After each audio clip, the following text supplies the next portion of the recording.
Hello, welcome to the channel 12 Step Guide. My name's Troy. Today we're going to begin education on Step 1 as it came out in the original book, 1939, Alcoholics Anonymous. And we're going to jump right into it to the forward. We're going to start in the forward. I'm not sure what page it is in the newest book. It's changed in the original forward. It's going to be Roman numeral VII. So what do we need to know off the bat that might be helpful?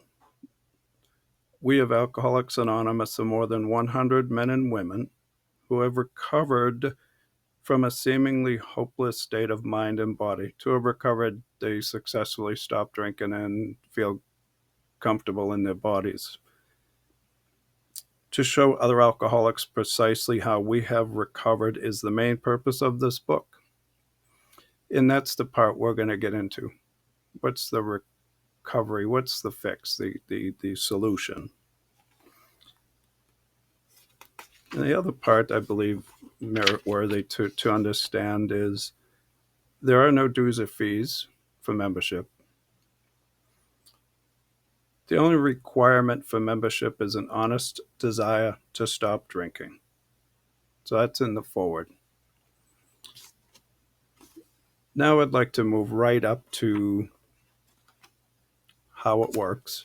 The 12 steps are going to be found in the 3 chapters: how it works, followed by into action, followed by working with others. That's where your 12 steps are going to be outlined in the big book. The remainder is foundational, helping you identify the problem. 2 and 2 is the problem, 4 is the solution. So we're going to only look at the solution today. So where do we find step 1 in the Alcoholics Anonymous Big Book? So how it works, chapter 5. In the original book, it's page 71. Here are the steps we took which are suggested as a program of recovery. 1. We admitted we were powerless over alcohol, that our lives had become unmanageable. So what does that mean, to be powerless over alcohol in your life and manageable? We're going to skip down a little bit to the next point where it hones right in. Our description of the alcoholic, that's the 2 plus 2. The chapter to the agnostic, and our personal adventures, the 100. Before and after make clear 3 pertinent ideas. The first one is A, that we were alcoholic and could not manage our own lives. We're going to stop there. And so you have a comparison that we were alcoholic and could not manage our own lives. And we admitted we were powerless over alcohol, that our lives had become unmanageable. So to be powerless is to be alcoholic. So can early AA make a contribution here?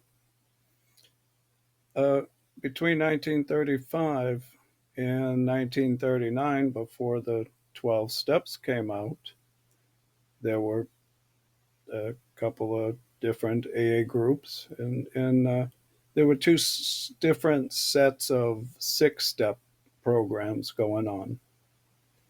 One of the 6 steps, we admitted we were licked, that we were powerless over alcohol. A second 6-step program, complete deflation, was step 1. I hope you found that extra information helpful.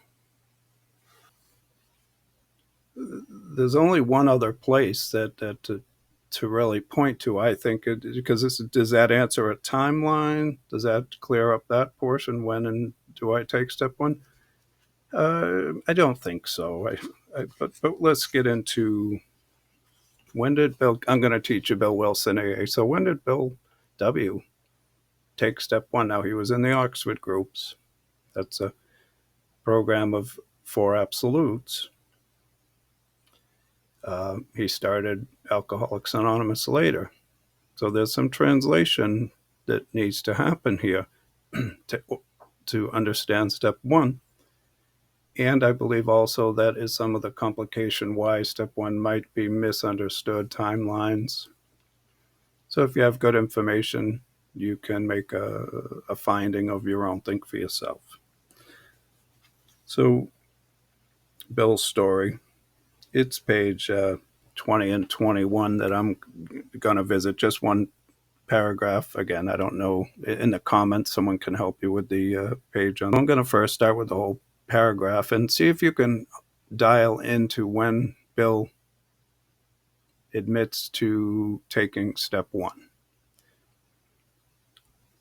But my friend sat before me. My friend is Ebby T, 2 months sober from the Oxford groups, who is at Bill's house. Bill's been drunk for a few days. He's on a bender. So Ebby T's there 12-stepping him. And so here it goes. But my friend sat before me, and he made the point-blank declaration that God had done for him what he could not do for himself. His human will had failed. Doctors had pronounced him incurable. Society was about to lock him up. Like myself, he had admitted complete defeat. Then he had, in effect, been raised from the dead, suddenly taken from the scrap heap to a level of life better than the best he had ever known. So there's some parts that this is Ebby T declaring his own experience. Some parts don't factor in the religious God. It doesn't really factor into step one, but I wanted to read the whole paragraph. So let's get right into where Bill takes or admits to have taken step one. Like myself, he had admitted complete defeat. Now, Bill's drunk. He's been on a bender. When did he admit this complete defeat? He ain't exactly been putting a lot of thought into it here. He's reflecting. It's a look back in the past. He has already admitted that he was an alcoholic. He has already admitted complete defeat. When could this have happened? Well, how about every time before he went into the next treatment center, or blew the job, or really disappointed his wife and the family, spent all the money, I mean, just whatever, on and on, hurt himself. He looks back in history, he already knows. He's already taken step one. So does that carry in the, we admitted we were powerless over alcohol? That sounds like that's also in the past to look back. It's not I was alcoholic then and I'm not now. It's a look back. That's my interpretation on it, and you think for yourself on that. So that's it in the big book. The rest, again, is foundational to get you to that, to identify what an alcoholic might look like. So admitting complete defeat. Now we're going to go up to the step book and see if that carries over. Is my interpretation correct? So what's he say? This is step one, page 21, the 12 Steps and 12 Traditions. It was copyright in 1952, largely getting understood in 1953. So what's the first thing he says? It's in a question. Who cares to admit complete defeat? It sounds like whatever was happening 14 years ago at the table there approximately carried through 14 years later into when he released the step book. So I believe it's a look back. It's not something happening forward looking unless you're back drinking again and new problems are happening. It's a look back. You look back and you size up when this and this, 2 and 2 keeps happening. It keeps equaling 4. Maybe not every, in alcohol, not every time. I mean, I try and control my drinking, all the games and stuff, but it's inevitably, it unravels for me. But I want to start back in the forward of the 12-step book, because I believe that provides us information important to understanding. See, in the structure generally, you wouldn't read a whole big book in the meeting, nor would you read the whole step book. You would read a chapter or out of either one. It is separate meetings. Typically, there's big book meetings, there's step book meetings. So you might read just the one paragraph or the one chapter and try to draw conclusions from that. So in the meetings, it's just a structure of the messaging. It's difficult to put the two together. In a meeting's generally only an hour long, an hour and a half long. So I mean, there's constraints. Now, if you have an understanding and you can walk in understanding what's going on with the material, you better understand what's being said. So let's just, before we get into the step book, let's understand a couple of things from the forward. That's going to be page 15. I numbered the paragraphs so that 1, 2, 3. So the third paragraph down. AA 12 steps are a group of principles, spiritual in nature, which, if practiced as a way of life, so this is a way of life. That is a good reason why 20 years later I haven't been to a 12-step meeting, but I can articulate these things, why I understand them and how, because it's a way of life for me. So, if practiced as a way of life, can expel the obsession to drink and enable the sufferer to become happy and useful whole. So, a happy and useful whole, expelling the compulsion, the obsession is the word that he used, the obsession to drink, and in allowing a person to feel good about that, also to be happy in life without alcohol. So that's, I believe, an important point in this book. So another important point, this speaks to non-alcoholics, people in other programs. I've said that all 12-step programs are based on the original 12 steps. That's where they rely for content and specifics. So whatever program you're in. But here's a message from Bill. Many people, non-alcoholics, report that as a result of the practice of AA's 12 steps, they have been able to meet other difficulties of life. They think that the 12 steps can mean more than sobriety for problem drinkers. They see in them a way to happy and effective living for many, alcoholic or not. So this program, these 12 steps, help people, alcoholic or not. You have a problem, you can see it and admit to it, and then move on, right? That's just admitting the problem. If you don't move on, you're simply living at the problem. You're not doing anything about it, in my opinion. So a little bit more in the forward. The basic principles of AA, as they are known today, were borrowed mainly from the fields of religion and medicine, though some ideas upon which success finally depended were the result of noting the behavior and needs of the fellowship itself. It's interesting that no credit was paid to the Oxford groups where we got sober. You know, I've seen that in when I 40 years ago, there was a lot of staunch alcoholics, no drugs, and when this new thing, drugs coming in, you know, mixed usually drugs and alcohol, and they wanted to touch on the drugs and they get pissy about it. They just wanted to hear about the alcohol. And well, you know, it's not that simple for me, but the Alcoholics Anonymous is a program of recovery from alcoholism only. So I think that we've finding our way more and more to appreciate the whole. After 3 years of trial and error in selecting the most workable tenets upon which society could be based, and after a large amount of failure in getting alcoholics to recover, 3 successful groups emerged. So they had 3 groups that were working that they could draw from.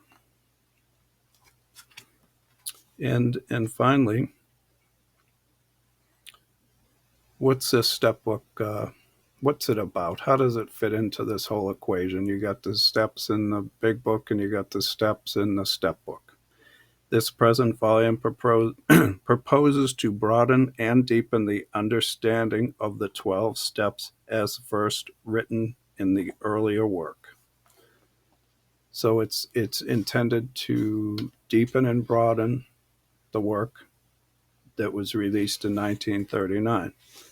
Now, I believe a little bit more happened here. I believe that some of the step 12, specifically step 1, might have been altered or adjusted a little bit, and we're going to get into that in step 1. I mean, I'll back that up here. For today, I just want to, because there just is never is a blend again in the meetings and stuff for people, I want to start this blend, and then we're going to stop here. So I touched on, okay, so this complete defeat. And for now, I'm going to say a sufficient measure of defeat where you can see the problem, identify it, and feel safe maybe to move on. Do you get sober to do the steps, or do you do the steps to get sober? There's a quagmire, a conflict, an interesting question. Which way? If you try it one way and it doesn't work for you, try it the other. Okay. So, but my suggestion is do the steps to get sober, to more than so. Sobers could be putting the drink down, but we need to relieve the obsession and feel good about ourselves and our lives, and that's going to happen in the higher steps. Step 1 to look back. You live on that. We'll get into something in a minute here about what I found 40 years ago. Who cares to admit complete defeat? Practically no one, of course. Every natural instinct cries out against the idea of personal powerlessness. There's that, to be powerless, to be defeated. It is truly awful to admit that, glass in hand, we have warped our minds into such an obsession for destructive drinking that only an act of providence can remove it from us. So what's an act of providence? It's beyond human control. Something outside of us is going to help us. Could be a spiritual awakening, could be a spiritual experience. For someone, maybe it's the power of the groups. We're going to get into that more. Let the power of the groups work for you. There's other higher powers that can help you in that. So, for the reader, let's imagine a scenario where you review the content, you conclude that you're alcoholic and your life's unmanageable, and you understand that, and you feel pretty confident about that and want to move on. 40 years ago, I realized, looking back, there was a traffic jam at step 1. So if you come up on a traffic jam, say in a car, right, and you see there's a second lane, and you determine you can safely go around the traffic jam, you go ahead and do that. Now, maybe someone or a whole lot of people suggest to you stay on step 1 in the first year. You decide that for yourself. So here's what you don't do, right? I would hope, right? Well, some jerk off on YouTube says you're wrong. These people are our friends. They are trying, just as we are, to find a solution. They're armed with the best information they have, unless someone can provide them better information. So lead by example. That's my suggestion. If you can convey information about a step you're on higher than that one, and you can provide good information, do so. If people like what's coming out of your mouth, they're going to ask more questions. Be gentle.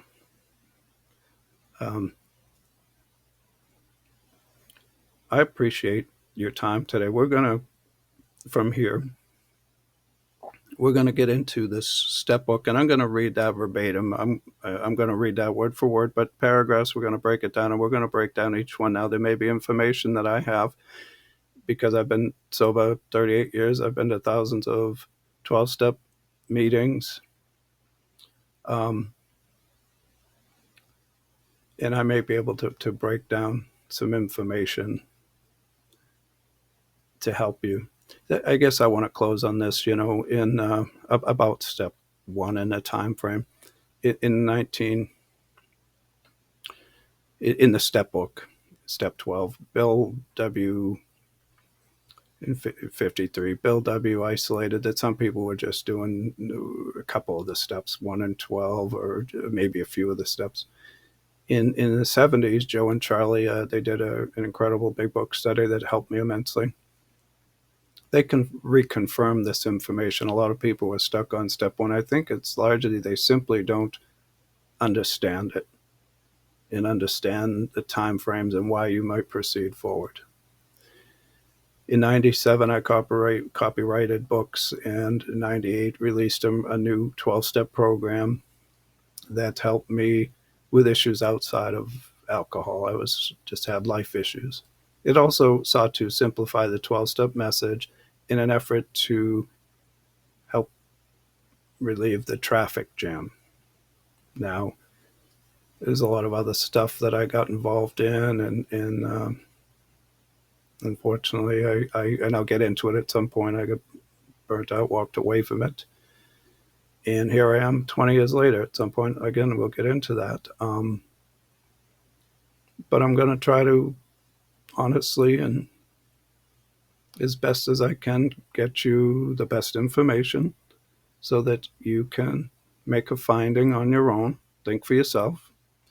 Because, this talk of this obsession in alcohol and all the damage it's done, that has warped the mind, he says. There's some serious brainwashing. Alcoholism has had a major effect on your mind and undoing some of that, not only on yourself, but people with whom you have interacted with in your life have also been confronted heavily by the effects of this disaster, this brainwashing. How does it show up in the form of lies? You don't know what's true and what's a lie anymore. Your trust issues, right? ACOA issues, adult children of alcoholics, and some of the stuff that in them it's affected. Look at people and overeaters or maybe not eating enough, and programs say Sex and Love Addicts Anonymous, sexual issues tied to this, and of course we haven't touched on drug addiction and in this codependency, Al-Anon, Alateen. There's a whole lot of programs out there related to drugs and alcohol and the pains and the effects that have created a whole lot of people that don't necessarily themselves realize maybe they could benefit by this. And hopefully we're going to get that message out, how and why, so they can see it and understand it and improve the lives of them and those around them. Let's be part of the solution. At least don't be part of the problem. So thank you for listening to you. Come on back and we're going to pick over the second half of step 1. Make sure you get good information so you make a decision. Have a good day. If you found this video helpful, please like and subscribe. Ring the bell to be notified when new content is added. Also, you can support the channel 12-Step Guide with Troyo by donating through PayPal to hsworldservice@yahoo.com. Thanks for listening.